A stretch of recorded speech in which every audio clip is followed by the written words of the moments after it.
Speaker Therese Terlaje calling out the administration and calling on Governor Leon Guerrero and Lieutenant Governor Josh Tenorio to make original landowners part of the billion-dollar healthcare complex conversation.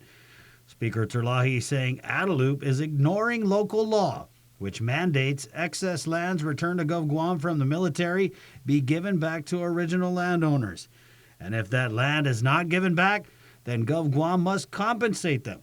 The speaker saying Adelup is using a lease loophole that could leave original landowners out in the cold, and even though the military has indicated in writing it's planning to outright return 100 acres of land at Eagles Field to GovGuam, that's not what the governor's office is saying. And say straight out, no, the land's not being returned. We're going to lease it. And this is what I'm telling you. It's mind-boggling when we have a letter from the Navy saying we are willing to return 100 acres. And this is a change. A January 2021 letter from Navy Secretary Kenneth Braithwaite to the governor reads, quote, I am pleased to now identify the DoD parcel for the medical complex and add it to the list of parcels eligible for return to the territory of Guam. Former Joint Region Marianas head Rear Admiral John Manoni, also in a January letter to the governor, said he was forwarding the Navy Secretary's, quote, commitment to a land transfer for the medical complex.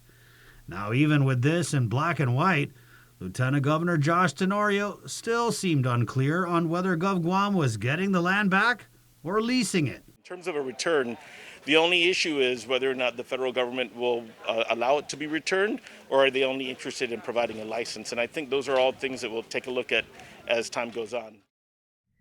But the Secretary of Navy says he's going to return it.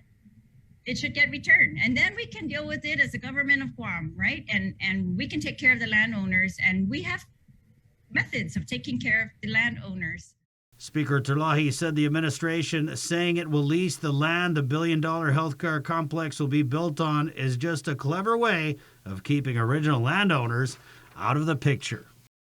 What we're looking at is an executive branch who is making a negotiation, and from what we can gather together, they're making a negotiation that bypasses this policy, this law that's in place, and it completely bypasses these landowners. And when it comes to compensation, the governor has previously given her 2 cents on it. I have not gotten any response from the original landowners, but my research says that the owners of that property have already been compensated.